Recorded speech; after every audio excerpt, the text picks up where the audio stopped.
kind enough to join us on the program. One of my favorites here, Reuters Pentagon correspondent Idrees Ali. Idrees, Mike and Nick, thank you so much for hopping on the podcast again with us. Thanks for having me. We were just laughing off air because we were talking about the former president talking a little bit about the issues that are happening not only in the Middle East with the war that's potentially looming. We're going to get into that in a second. And a text message you sent me on Friday, my friend, that I was like, whoa, we've got what's happening in Ukraine and with respect to Russia now, and Ukraine attacking Russia as well. We'll get into that. And if I framed that correctly. But first, I want to start with you, Idrees. The latest of what's happening in Ukraine, it's been described as this counteroffensive. And I would love for you to kind of explain for people that haven't been following what is going on in the war between Russia and Ukraine. What is the latest that you can tell us about this counteroffensive that Ukraine has launched? Yeah, so look, the war has now been going on for more than 2 years, and it's primarily been the Russians attacking and the Ukrainians playing defense and holding the Russians back from taking more territory, and every now and then counterattacking within Ukrainian territory. And what we saw on August 6th was really this remarkable, sort of surprising, shocking is probably the best word, not just counter assault, but incursion into Russia. So they broke through the border, pushed Russian forces back, and are now actually in Russian territory. So it's, in some ways, the Ukrainians, I don't know if invading is the correct word, but essentially going into Russia and taking Russian land for the first time in the war, in any meaningful way. And so that's where we're at now. And it's interesting situation, not just because the Ukrainians are making these sort of advances. The question now is, what do they do with this land that they've taken from Russia? Do they hold it, which is not very easy? Do they use it to leverage any negotiations that they might have with Russia to end the broader war? Or thirdly, do they then push further into Russia? Because there wasn't as much resistance as you would imagine from Russian troops seeing Ukrainian forces come in, and so it set up this really interesting part of the war at a time when it seemed like it was a stalemate, like the Ukrainians might be losing momentum. They had this, what they saw as sort of the soft underbelly of Russian forces, took advantage of it, and we're sitting here talking today in a situation where Ukraine is actually now inside Russia and taking advantage.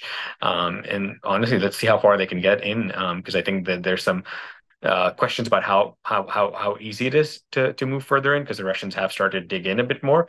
We're also raising questions about how could the Russians let this happen. It's one thing to not successfully invade another country. It's another thing to have your own country invaded by the country you were invading. So it's a really interesting situation. Idrees, to that end, and there's been I forget what outlet I heard this on, but this seems to be historically the first time we've ever seen any foreign presence in Russian territory since World War II. Where, from what you're reporting, what you're seeing, is this a matter of the Russian troop deployment softening up in a way that there is now space for territory to be taken like this, or is this potentially Russia's interest in, or strategy rather, about putting more emphasis in other parts of the territory and maybe have left themselves vulnerable? It's a good question. I don't think there is a simple answer just yet, given that it's only been, a week or 9 days or so. But the context is important, right? Look, it's been 2 years. We're talking tens of thousands of Russian troops killed. Many, many more injured.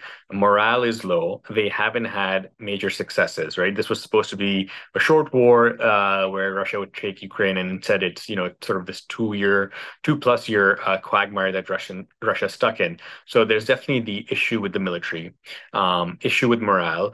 And you're right. I mean, they are spread across the border with Ukraine, across parts of Ukraine. And at some point, something's going to have to give. And I think the Ukrainians correctly predicted. Again, no one knew they were going to do this, including the Americans, which is actually pretty surprising. But to themselves, they correctly predicted that this would be the spot to take advantage of. Whether it was the Russians just not being prepared, or if the Russians were taken by surprise too, I think that does appear to be the case. It's possible it's all the factors that you mentioned, right? Coming together in a situation where there's also probably a bit of sort of, not arrogance, but sort of expectation that, the Russians, are the ones attacking. Why on earth would we expect Ukraine to try and take territory? So I think all those factors combined probably played into it. And I think the one follow-on question, which we also don't know the answer to, is does this open the door for Ukraine to maybe find other sort of cracks in the armor, and do they take advantage of that going forward? Idrees, where's the Pentagon's view on this? In that right now we're teetering on the precipice of going from defense to playing pretty aggressive offense. And I'm not judging here. I'm just saying this is what it may look like. But from your reporting, what you're hearing what's the US's response currently? Yeah, that's another good question. So we had a story that ran today where we talked to some sources at the Pentagon and across the government. And the first thing to remember, or to know really, is the US did not know this was happening. They were not told by the Ukrainians. They did not see it coming. And so when it happened, the initial response was like, oh, we need to figure out what's going on. And so the Americans have been calling their Ukrainian counterparts. U.S. Defense Secretary Austin called his Ukrainian counterpart to simply ask, what do you, without judgment, what's going on? And B, what is the aim of this? They don't yet have an answer to that. And so what the reaction publicly and even privately has been is really hedging their bets, not taking a position one way or the other, because I think they understand it's put Putin on the back foot. So that's, for the Americans, a positive. But at the same time, they're also aware of some of the potential hazards, right? If you go too far into Russia, but your logistics and support elements aren't close enough, then you're essentially, gonna eventually run out of food and fuel and water, and you're gonna be in a pretty terrible situation. And so they haven't figured out what the Ukrainians want. So they're hedging their bets. And the one focus that has come up for the Pentagon now is, what limitations do they put on Ukraine vis-a-vis the weapons they've given? So what we've seen over the past 2 years has been the United States slowly loosening the restrictions in the way the weapons can be used that they've given to Ukraine. But that policy was really made with the sort of the concept of Ukraine defending against Russia. And the whole point has been, you can strike Russian forces that are striking you. You can take defensive strikes. But the people who made the policy never expected Ukraine to start invading. And so there's some conversations going on at the Pentagon where if Ukraine starts taking villages and non-military targets, do you rethink what the Ukrainians can do with the weapons you provided them? And so I think it's just a lot of questions that they don't know the answer to. I think we'll have a better sense in the next week or so. But it's set up, pretty interesting predicament for the Biden administration in, the last couple of months that they're in power. You kind of fed into this follow-up perfectly, Idrees, because I was listening to This Week Explained, which is a podcast hosted by someone who formerly worked in the military, our Bertie Curran. And he had mentioned on a television hit recently that without getting too political with respect to, the current Biden administration or what a future Trump administration would look like, the bargaining table that you just mentioned earlier would probably be vastly different if Ukraine were to do something and acquire more land, let's say, for example, or more territory in Russia, in a Trump administration versus in a Harris-Walz administration. I know you've covered a little bit of the White House here and there. We remember you once upon a time shouting a question at President Biden that got a lot of national attention. So can you tell us a little bit of the differences between what you think a Harris-Walz administration positions would be on with respect to what Ukraine could potentially do here, or if a Trump administration were to come back and now this counteroffensive, let's say it loses its steam. And Trump has been very adamant, and we're going to talk about that in a little bit about the Middle East as well. But he's been adamant that he can get everybody to the negotiating table because he would have told Putin not to do this at all. So take us through a little bit of where you think the where the administration policies would differ from the Harris-Walz versus what a new Trump campaign would look like. So I think a Harris-Walz administration would look very similar to what we're seeing right now, which is sort of the United States will support Ukraine essentially no matter what. I think that's a pretty realistic, safe expectation. Around the margins, maybe it changes, but I think the expectation is it remains nearly identical. The Trump question, I think, is the more interesting one because it would be radically different. He has come out and said, and I think we've heard JD Vance privately, say the same things according to some reports, which is, he won't even take a call from the Ukrainians if they come into the administration. And so I think it'll be the exact opposite of what we're seeing right now, where President Trump has, the ace card when it comes to Ukraine if he were to become president again, and that would be the flow of weapons to Ukraine. Ukraine can't really do much without American military support. The Europeans can give as much as they want, but it really is so limited compared to what the Americans have given that it would be very tough for them to fight. And it would essentially force, I think, President Zelensky to the bargaining table. And so it's a card he can play pretty much anytime. He can, if he becomes president, stop the weapons flow, the day he starts his administration, for Zelensky to come to the table and take a deal that, probably wouldn't be something Zelensky would take. And not something Harris and Walz would make him take. So I think we can, it's a guessing game because it's in the future, but expect, if Harris Walz sort of take power, very similar situation to what we're seeing right now. But if Trump and Vance take power, a real slowdown in weapons, forcing Zelensky to come to the table and taking a deal that, most experts probably wouldn't favor the Ukrainians very much. Well, we'll see how that plays out come this November and going into January. I did want to pivot to the other conflict, and we're going to get into the former president's comments on that. But obviously, what's happening in Gaza right now with respect to the war in Gaza, I know that I want to get first off, high level from you. What is some of the latest? We know that the Israelis struck this week and killing 17 folks in Gaza at a camp. We've seen the video, the horrific video of that father and the newborns that were recently killed that he had just left the hospital from. We don't know the latest in the hostage negotiation round. So can you kind of just take us high level of what has happened so far this week in the war in Gaza? Yeah, look, it's a pretty pivotal week. And it's sort of at the core of what is going on more broadly in the Middle East, which I think we'll just talk about right after this. But very specifically on Israel and sort of the Gaza, we are in a situation where the death toll in Gaza exceeded 40,000, according to the Palestinian Health Ministry, which I think a lot of people deride, but it's very much in line with U.S. estimates. So we're talking 40,000 plus civilians and people in Gaza who have been killed. You mentioned some of the strikes on the hospitals. Those have been ongoing. The Israelis have now, I think, reached a point where militarily a lot of officials, including in the Israeli military and defense establishment, have sort of said, look, this problem of Hamas, you cannot destroy it totally. It's an ideology.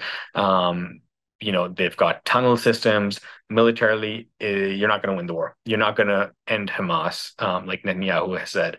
And you're also not going to get the hostages back without a negotiated settlement because, they don't know where all of them are. And so we see, the sort of the region coming together in Doha this week, really today, Thursday, and they're going to go in to tomorrow, Friday, and talk about the hostages and a ceasefire deal. And it's important because I think there's increasing pressure on Netanyahu to come to an agreement. And more broadly, we are in a situation in the Middle East where Israel struck in Beirut, killing a senior Hezbollah leader. They then later that night, allegedly, according to the Iranians, because the Israelis have not admitted to this, but according to the Iranians, carried out a strike inside Iran, killing the political leader of Hamas. And so coming into this week, the expectation was, what is Israel going to face from Hezbollah and Iran in form of retaliation? And as we got closer to Thursday, it was clear that the retaliation wouldn't happen while the ceasefire talks were taking place. And I think there is an expectation that if an agreement can come together on the ceasefire, on the hostages, Iran may choose not to retaliate. We don't know that for a fact, but that is what some experts believe. And so the ceasefire talks obviously hold a lot in terms of value for uh, the hostages, for the civilians in Gaza, but also the broader Middle East region, because if they fail, then Iran can, I think, pretty easily say, look, we gave negotiations a try. We've been attacked in our country. A political leader of Hamas has been killed, and we now have the right to retaliate. So the next 24 hours, I think, could determine how tense and to what level escalation increases in the Middle East. Idrees, earlier Mike was asking about comparing, the current trajectory of the Biden and Harris administration, as opposed to what potentially a Trump Vance ticket may mean for this conflict. Bringing that into this current situation as it relates to Gaza, what's your assessment if Harris does win the election? Does the current status quo of the U.S.'s stance remain, or does she give the sense that she may shift in any way? And then conversely, if the former president and JD Vance win the election, what do you potentially forecast as their approach to the current situation in Gaza? Yeah, that's an interesting question because I'm sure you've heard this from many of the folks you talk to.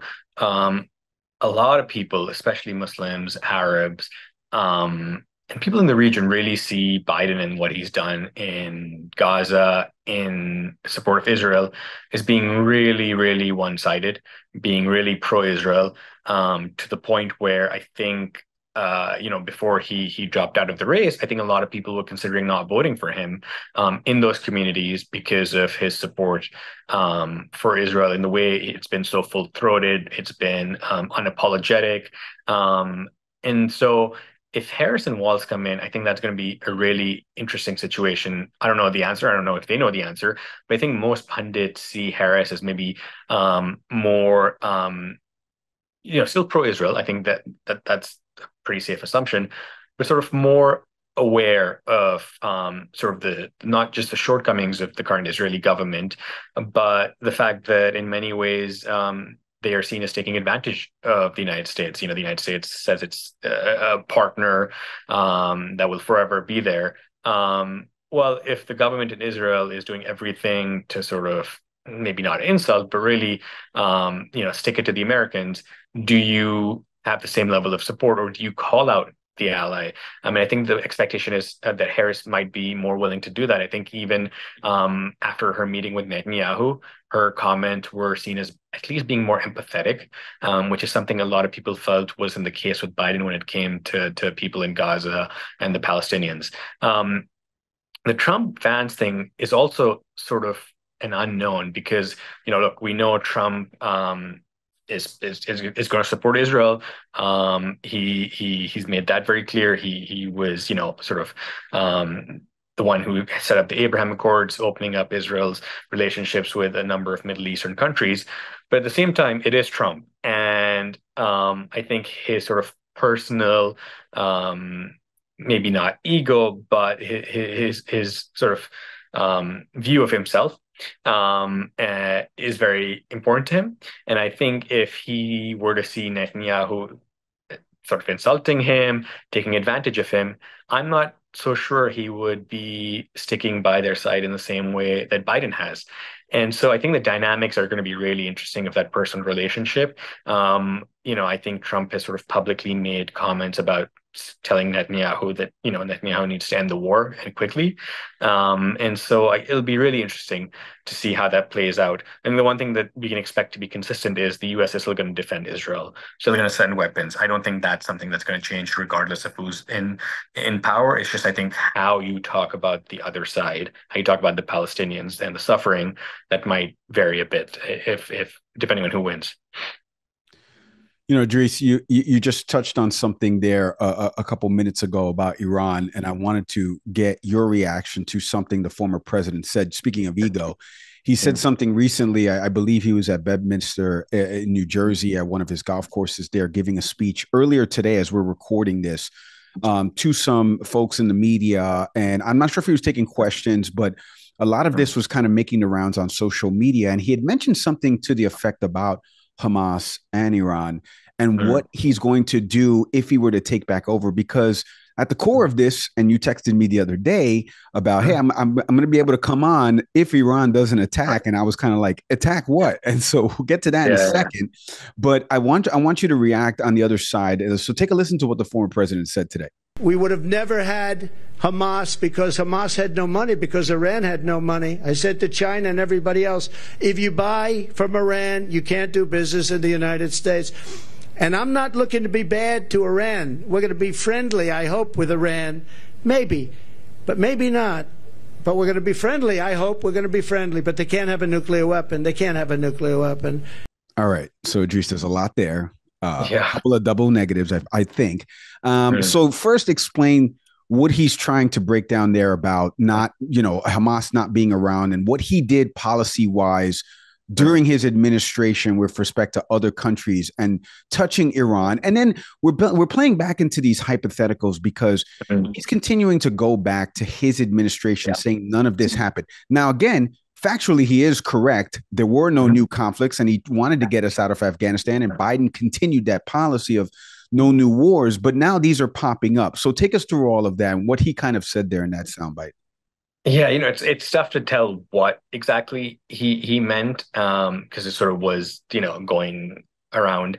But what I think his intention was to say Iran is a supporter financially in many ways of Hamas. And if I was in power, like when I was previously, I would cut off funding to Iran and vis-a-vis cut off funding to Hamas, and they couldn't launch these sort of attacks. And look, Hamas obviously is supported by Iran, but they have other financial means as well, in part by countries like Qatar and other means as well in the Middle East. So that is sort of tough to necessarily believe. The other thing is his comments on Iran, I think, were pretty interesting as well, because if you remember, the world were on the cusp of a major conflict in I want to say it was 2021, but you might want to, because everything blurred together during COVID, when the United States killed Qasem Soleimani, the leader of the IRGC. And Iran responded by launching dozens of missiles at a US base in Iraq.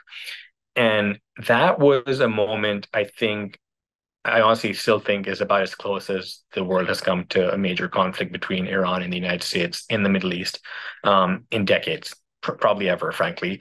And so it was really under his administration that we were at the cusp before. He, was the one that eventually said, okay, we are now even, we're done, let's call it off. Sure.